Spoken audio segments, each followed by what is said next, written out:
Okay, right. I am now going to introduce the panel of Dinah Murray, Anne Memmott, Gillian Loomes, and James. And what I'm going to do is ask each of them, if it's all right, to speak for a couple of minutes to introduce themselves, what they do, and their opinion of the relevance of the researcher's identity in autism research. If James would start, thank you. Well, for me, I have a really big anxiety about looking like I'm making decisions in a way that's too personal, because I feel a responsibility to speak for everyone in the community, and it doesn't always help when I've got people on social media who are making inferences on that basis on a regular basis, and so I quite often have people telling me that you don't understand X because you're Y, and so that is a challenge which I have to face. And also, immediately the moment you disclose the fact that you have a diagnosis, you are, like I said in the start of my own talk, subject to all sorts of views, opinions, and potential prejudices about what you're good at within your role, why you're doing what you're doing, and what your views are. And so it is a bit of a challenge which I've faced. I've taken a decision to be sort of open about it with some degree of control, so I don't lead on it and I don't major on it. But I think it's important that I am open and honest about who I am, because if I can't be, I've got no right to ask other people to be as well. Thank you. Dinah. I press this button. Can people hear me? It's on. Just hold it up just slightly. Thank you. Okay. Who am I? I'm a productive irritant. Damien and I got this accolade a while ago, and we're both quite proud of it, I think. I want to talk very briefly about a conference I was at less than a fortnight ago, in which it was presented as an autistic-led conference, but the actual researchers, who were the management team and one or two extras, didn't really explain it properly. So it was billed as a research conference, and to me, a research conference is a conference where research is presented and discussed, and one learns things. So I went to this conference and was very surprised to be given a disclaimer, a consent form about what I was saying. And then the leading researcher explained that we've made sure that this is going to be ethical by getting you to sign consent forms. Now, I think they had very bad advice from their ethical advisors, because if we're talking about vulnerable people, which we are, one of the things we're vulnerable to is being very insulted and denatured and stripped of our humanity. And this was a conference where we were supposed to be expressing opinions, but unlike most conferences, they were going to be not shared and distributed and attributed, but we're going to be locked in a computer and our identities removed from them. And I just think that that's a complex issue which is relevant to the notion of participation, because we thought we were going to what might be a fairly participatory event, and actually we were being fishbowled, and there was a row of note takers at the back with, the intention to be very full with their notes that they were taking. And it made a lot of people very uncomfortable indeed, and the whole thing was went a bit pear-shaped as a result. So that's about the identity of the researchers not being autistic, not getting that we actually needed to be able to be treated like anybody else in a context like this, and have our views taken seriously, not, oh, these are vulnerable people, because that's what it was about. Okay. Sounded as if it was about them excusing themselves before they started. It was. Yeah. If I can just say that when something like that happens, what is it telling us? It's telling us, we hope that we're going to get you saying some things that you will later regret. And we're just going to get you to sign this and make sure we don't get in any trouble. Thank you. Anne. Hello, I'm Anne Memmott. I do a lot of work nationally these days and as an advisor and as a consultant and also a speaker at conferences. Delighted to be here. Also about to embark on a master's degree with the lovely Luke up at Sheffield Hallam. I'm also very interested in this work and in particular the sorts of identity that we have. I mean, there are so many that we could talk about. Mostly we're talking about autism, but what does that mean these days? Because we know from emerging research that so many are part of the LGBTQ community. So many are looking to be heard from the Black and minority ethnic communities. We have any number of different groups who want their experience of autism to be heard, but who are so worried because we have this negative underlying attitude in society that if you disclose, you're about to be dismissed. Yes. And I think it's so worrying. So it's such a personal decision. I respect anyone who says, whoa, I'm happy just not telling anyone. And whatever degree that takes to where I am, which is, yippee, here I am. I'm autistic, I'm a lesbian, I'm out. And I think it's a really personal decision and one that has to come from a place of privilege for some of us, because I've got no one who can take things away from me if I say it. Thank And you. I have to use that voice to be able to say, it's okay. Thank you very much. Gillian. I'm Jill Loomes. I have a background in autism-specific advocacy.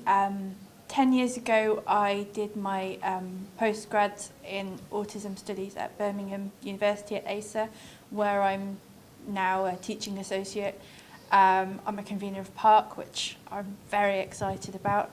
But I think probably the thing that has influenced my approach to autism research, and particularly to my identity as an autistic researcher, is actually my PhD research, which isn't actually about autism at all, really.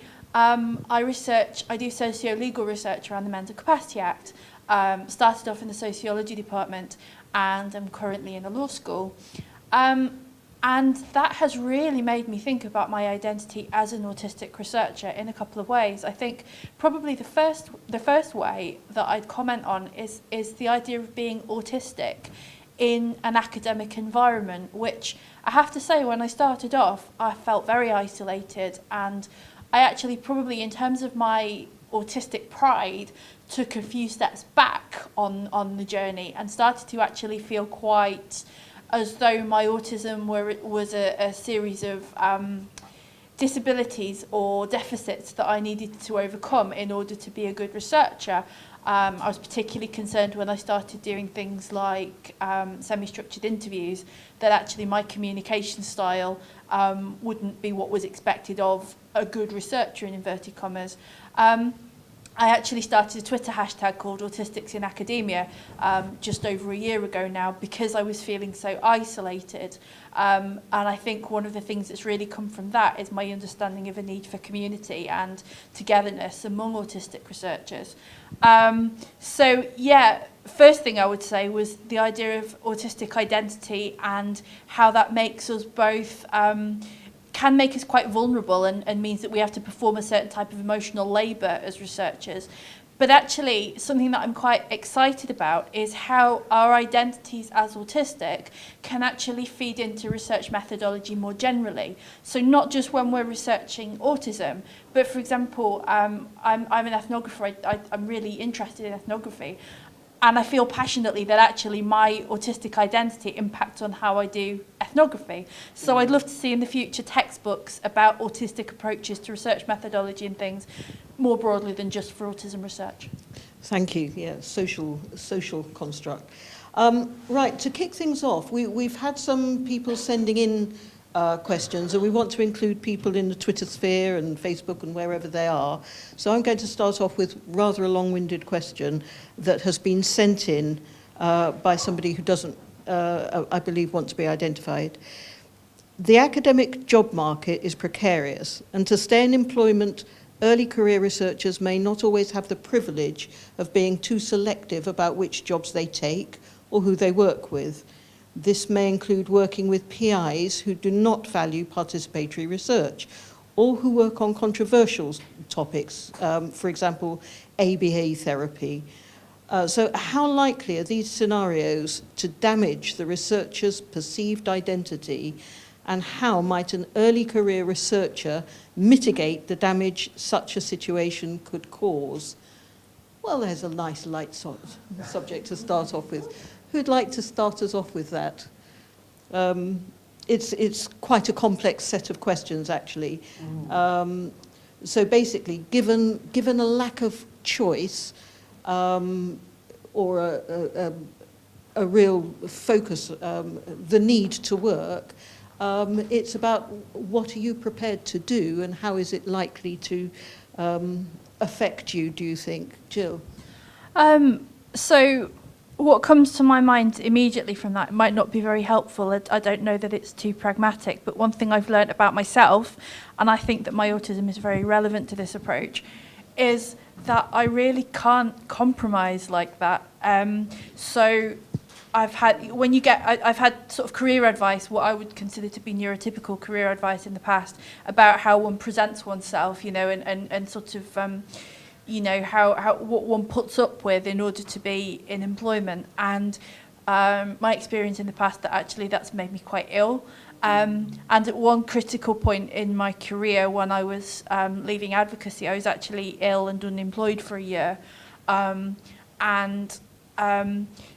Remember talking to a psychologist colleague just before I left about I was terrified about leaving work, and particularly about having a period of sickness on my employment record, because I thought, how am I going to explain this? What's it going to look like? You know, and really he said that, and it was hard to accept at the time, but being brutally honest, if potential employers can't accept that about you, and there's not that fit between you and your needs and who you are and the employer, it's actually just not going to work. You might be able to fake your way through the door, but, you know, look what's happened. And I think that's kind of made me feel very strongly that actually I do have to be quite uncompromising. It means I don't always get where I want. My first degree was in law, and I think if I were really that pragmatic and that concerned with my career trajectory, I'd probably be doing corporate law now. I've actually just had to accept for myself that I'm just not that kind of person. It's not going to be easy, but we are who we are. I think that's absolutely relevant to the question. I mean, Dinah, you've been in research situations quite a lot. What would you think? I've been in research situations, but not in an established. Sorry, microphone. No, I've been in. So, Dinah, don't fiddle with it. You just need to leave it about here. Oh, okay. Right, Is it still on? Is it still on? Just hold. Okay.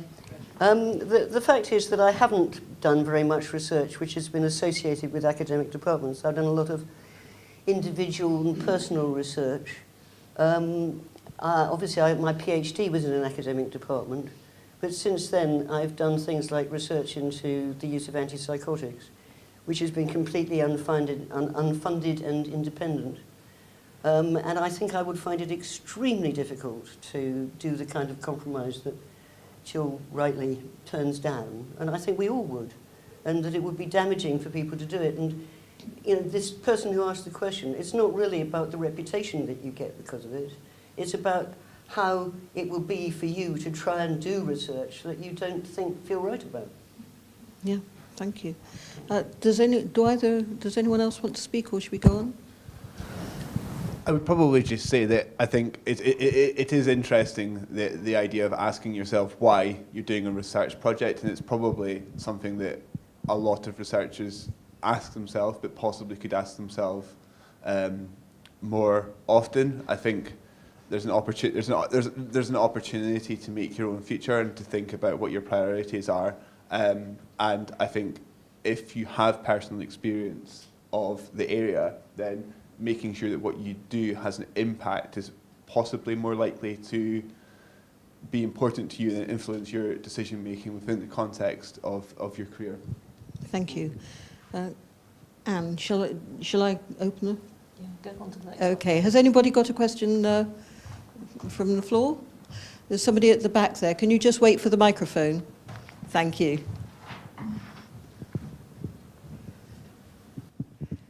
Hello everyone. As the old philosopher Thomas Nagel said, you can't have a view from nowhere. So when dealing with people in human social sciences and so on, there's a researcher's identity is always going to be part of that engagement. And so my own background and personal way is to be as open as possible and to, as the old saying goes, going native, which even in sociology was frowned upon by some quarters.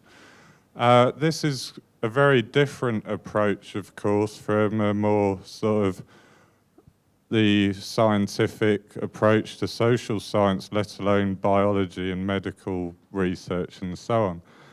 So how do you see this kind of working across disciplines and the people learning how to do participatory research when there's been no history or culture of it?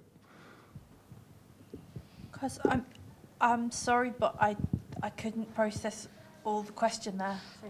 I think, Damien, could you just give us the last sentence It's again? about the last, the question was, how do you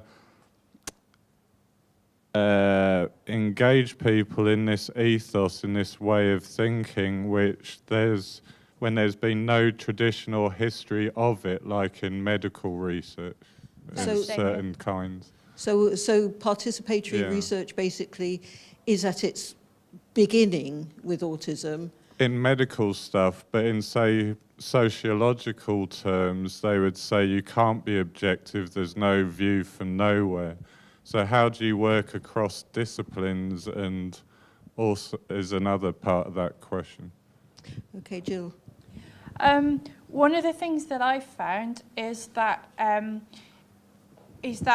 it's a constant kind of series of navigations and negotiations and putting yourself in places and alongside people where you might not necessarily go, you might not necessarily think that you'd belong, and sort of deciding just on individual conversations. I went to a residential event last year that was all about interdisciplinary research, and made myself go to the dinner in the evening, which I think a lot of us in the room will know how I felt about that. And I was sitting next to a research professor with a background in clinical something or other, and was just having a conversation over dinner, as natural, as neurotypical as you can get. And the conversation came up about identity, and particularly about my autistic identity. So I'd outed myself, and she just couldn't believe that I would want to identify as autistic. I think she mostly researched with people who had cancer, so had a very different perception of wanting to be seen as different from your illness. And it was just a conversation. I couldn't have planned it. I couldn't have made it happen. But you just have to put yourself in the position. It's not gonna change a culture overnight. But to me, it feels like what Laura said earlier was relevant about how we have to have an eye on the overall strategy where we want to get to. But it's a series of navigations and one-off and often serendipitous events. So that's one of the things that I try to do. Thanks. I think that's a really important point to follow on from. So I think I think in autism there is a greater need than in areas like cancer and dementia to have that more nuanced involvement. And so it's absolutely rightly so that the autism research, I feel, is actually leading the way in a lot of ways in terms of doing involvement. And I know it often doesn't feel like that, but relative to other research areas, often, so we're a member of the Association of Medical Research Charities. We're basically always held up as the gold standard for how to do involvement. Now, there might be imperfections about how we've done things. Certainly in the past there are, but it shows you that autism research as a field is definitely moving in this direction. In terms of how you change people and change people's views, I think it's about engagement. I think people are very, very scared of involvement. I think a lot of people want to make it happen, but they just don't know how to enable it. And so that's a big part of what we see our role as being, is to try and facilitate that interaction. If that doesn't work and people aren't willing to be engaged, there are other methods. So that involves, you know, us, from our perspective, us just basically saying, we're just not going to fund you if you're not going to appropriately involve people or undertake your research in a way which is ultimately ethical. And that is a big part of what we're trying to do through Discover, is basically say, if you want to be part of this network, we expect you to move towards adhering to these sets of standards. We'll make it, we'll facilitate things for you. We'll make it easier for you to undertake research in a way which is more participatory, but we want to see those efforts. Before I come to Anne, I have to say, in response to that, that people also have the right to privacy about their own identity, and maybe in a process, as I think Brett was intimating earlier, of working through things for themselves before they want to share or decide whether they want to share. That's just an opinion. Anne? Going back to the subject of underlying ethos, I think I read something very wise a couple of weeks ago. It's very, very hard to change the initial founding ethos of any organisation. And I think what's so powerful about a lot of the work that we're seeing happening now is that we are founding new groups and new ways of doing this and becoming, if you like, the new centre. And we're going to be finding our own identity and our own way of collaborating. So I think we can put an awful lot of energy into trying to change existing systems that will never change. So we need to be just mindful of that. Thank you. I think Park might have something to say. There's a thank you. And then...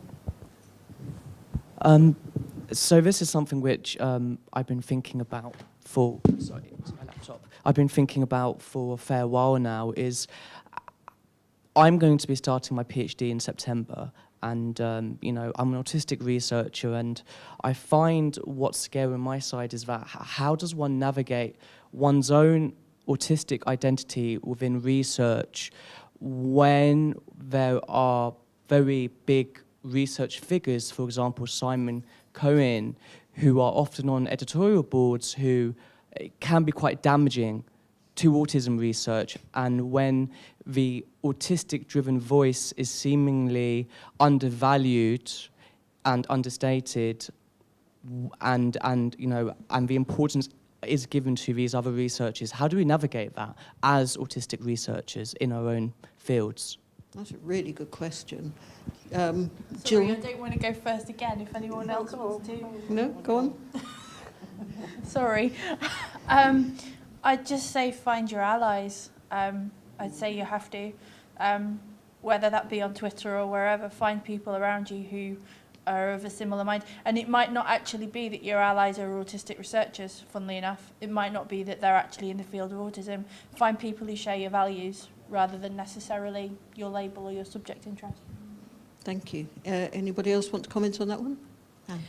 I'd say, without naming names, you're exactly right about the power that some of what I would call the big names have, because I've worked alongside them, certainly on government advisory boards, for many years, and they failed to speak to me at all during any of that time. So it's quite extraordinary that we can have a system in place where you do get people put in, if you like, as the token autistic, and then completely discounted afterwards. And this is why I've moved firmly away from some of the areas I was working on, and I'm so pleased to be in this one, finding exactly that, my own peer group. Thanks. Yeah. Dinah? I just want to point out that there is a journal called Autonomy, which is edited by Larry Arnold and has an autistic focus and mainly autistic authors published in it. And also, I think Damien knows more about this, there's a new journal being launched by Luke Bearden and others. Could you put your mic up a bit again? Thank you. Journal being launched by Luke Bearden and others. Damien, you can tell us more about that? Has Damien got the mic? He's really good at projecting his voice. I know, but it won't be on the recording for people. On There's a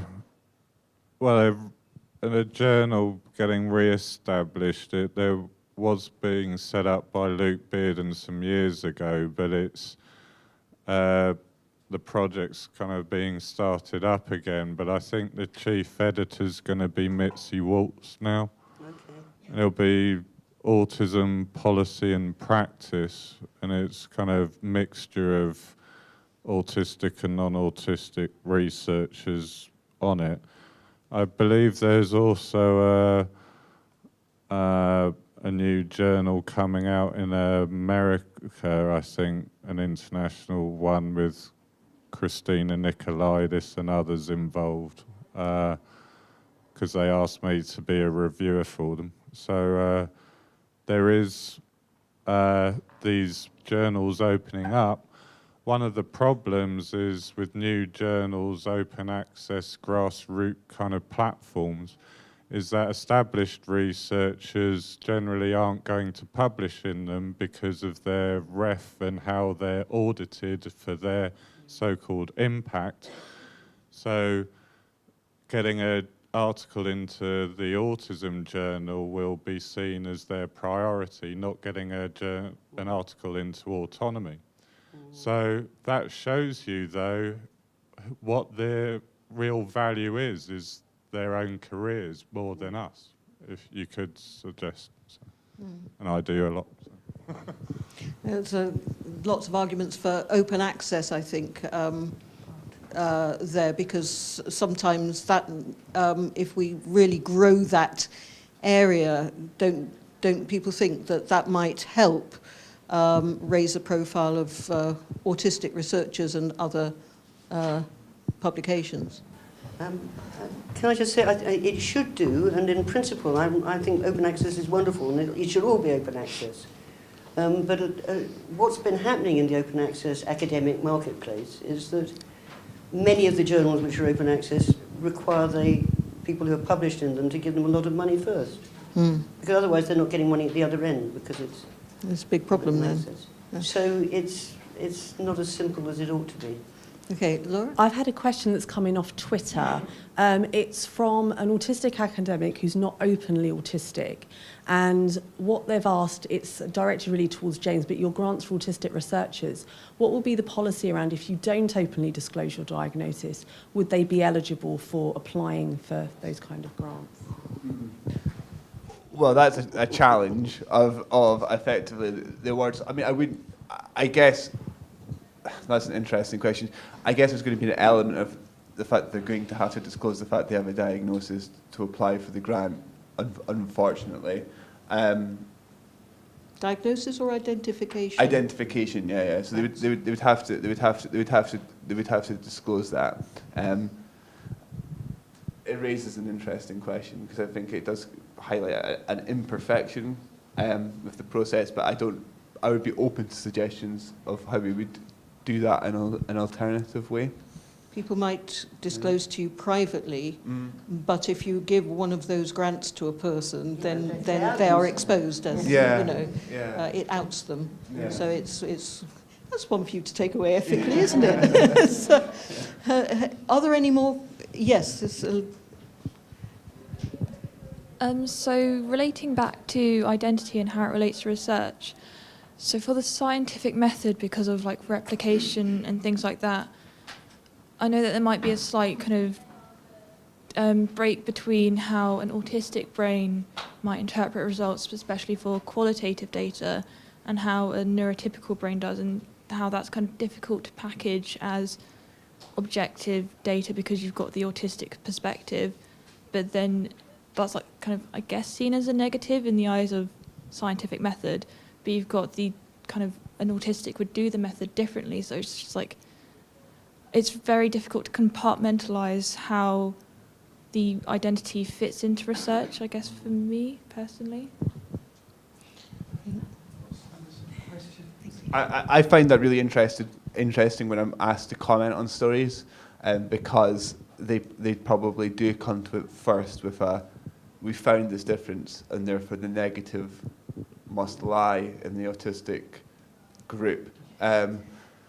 And it's a really hard one sometimes to comment on, and in terms of interpretation. It kind of comes to Caroline's point, which is that ultimately we're all subjective, right? So we're all making a subjective, we're all taking a subjective view on what a result means. And I was on Monday, I spent most of Monday having to deal with a story which came out about a blood test for autism. And basically what it boiled down to is they rolled the dice enough times until they found a difference between the autistic group and the non-autistic group. And they found this pattern, and then they attributed a theory to this pattern, which was it was about damaged proteins. And it's just really interesting because ultimately what they found was a difference in data. You know, they found a pattern in the data which revealed the difference between the groups, which was almost certainly through chance. But it just highlights how people interpret things and the amount of cognitive biases which everyone is subject to when they're interpreting the research findings, but reversing that when it goes into the media, which is what the person who wanted to do a PhD was referring to earlier, is really interesting because people just make attributions immediately when they find the result. And qualitative data or data like that from non-autistic scientists is held up as if it must be the case, whereas if it came from autistic scientists, I think your point was, is it qualitatively as valid? Does anyone, Jill? I think it goes back to the kind of approach that I was beginning to say at the start that I was interested in, which was developing where autism and autistic, autistic dispositions fit within approaches to research methodology more generally. I think it would be really good if we could acknowledge that our autistic approach does impact in the same way that everybody's subjective approach impacts on their how they interpret data. I think the key priorities that we need in terms of what we do practically for that are, I think that we need to make sure that data is more available, actual data. I mean, I love data, and there are, you know, there is a move. For example, my PhD funding looks at depositing data in the National Data Service and things like that. And it would be good if we could shift within our writing, our journal articles, to having data more openly available, and particularly methodological considerations more openly available. Quite often that's very opaque. And I think it would be great if some of us maybe started writing about autistic approaches and methodologies, rather than it being an apology, which I think is where I started out when I started researching a few years ago. Oh, you know, I might not do this as well as you because I'm autistic. I think an actual more open sort of approach of this is what an autistic approach can offer, or an autistic insight can offer, would be quite exciting, actually. I think we have an underlying theme here that an autistic approach and autistic conclusions may be different, but they're just as valid. Has anyone else anything to say, or should we move on? I've got another question from the interweb. I would like to ask for the panel's view on the potential tensions between transparency and rights to privacy. For example, and I think we've already touched on this. For example, a researcher might wish to be transparent for the autistic community, but not wish to disclose their diagnosis to colleagues. Do you have any thoughts on this? That's a real squaring of the circles question. Has anybody any thoughts about disclosure in that context? I mean, is it possible? I have to say that when I started working for the NAS less than a year after my diagnosis, I hadn't made any decisions about disclosure. I told the NAS at the interview and beforehand, but got a job as a project leader, and almost immediately was at conferences where people were saying, well, you know, where does your background come from? Where's your research? I'm not an autism researcher. So people were questioning my right to have an opinion. So almost immediately I became an autistic person. And from that, I had an opinion. And from that opinion, people would listen to me to a degree.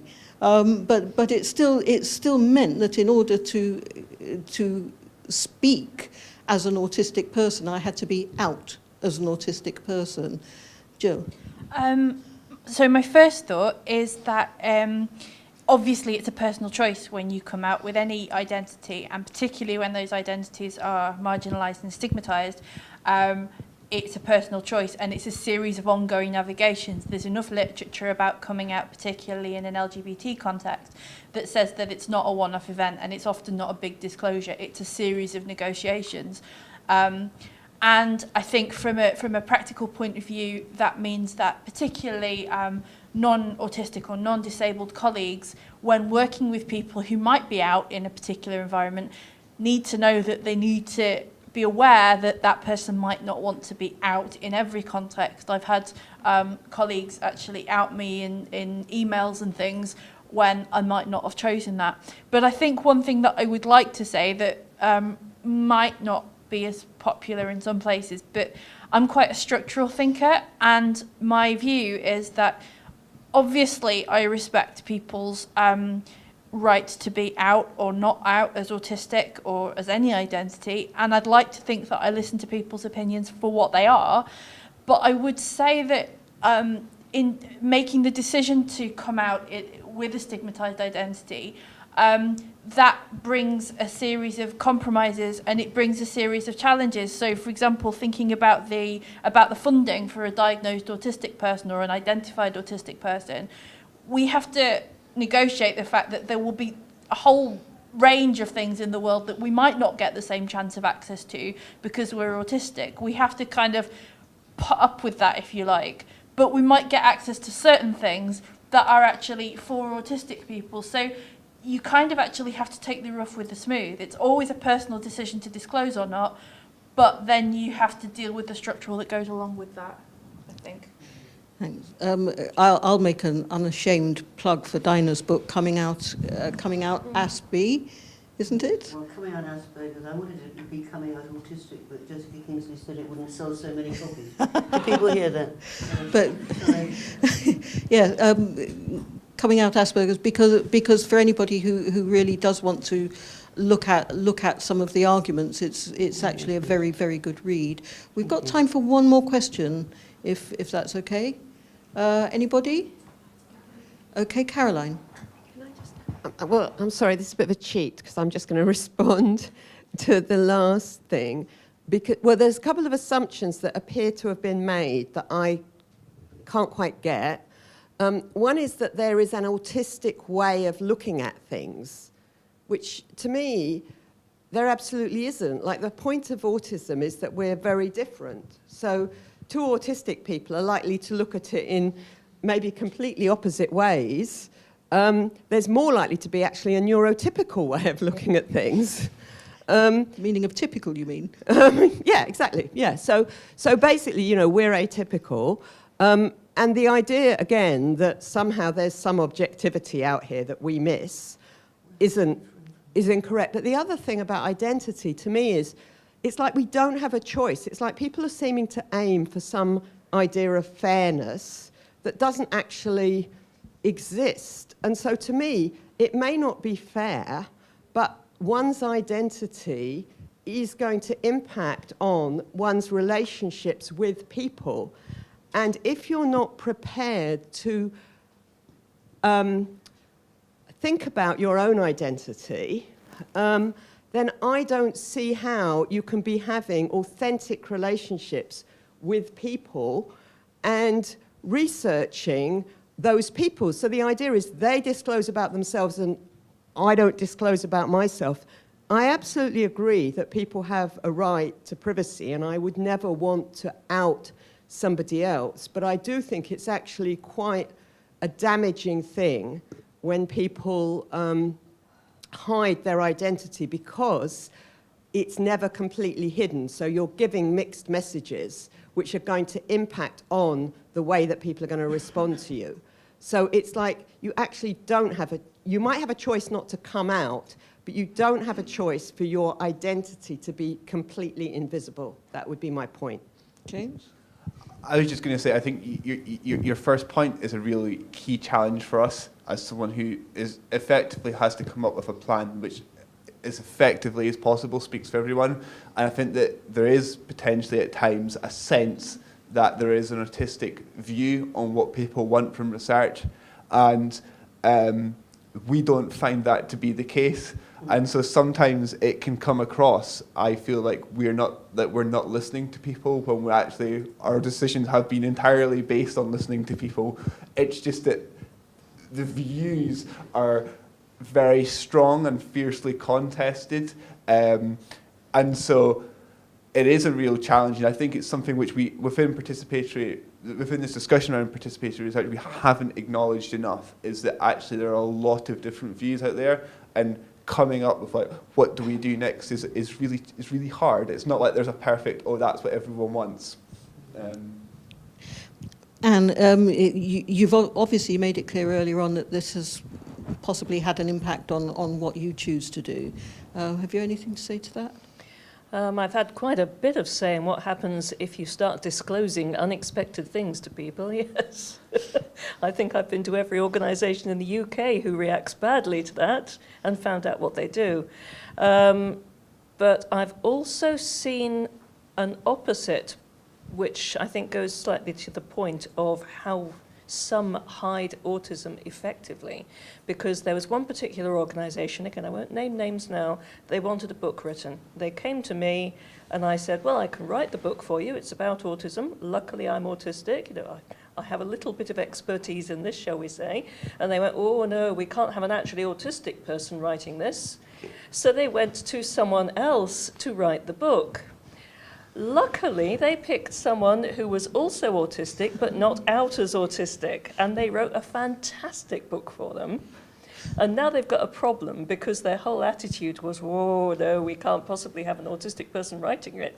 We've gone to this other person, guess what? So they have put in a fantastic thing which is now there, and they're having to face this particular situation. So actually, it was very clever and very strategic. And I couldn't do that because I'm not clever enough to think around it that way. But it can work to our advantage to have people who are not disclosing. It was just interesting. There's clearly a difference between who you are, what you are as an individual, and what people perceive you will be because of your label there, I think, which is... Anyway, I think it's time for lunch. I'm hungry. So can I say thank you to everybody for participating. Thank you very much. It's nice to have 5 autistic people in a row occasionally. It's really nice.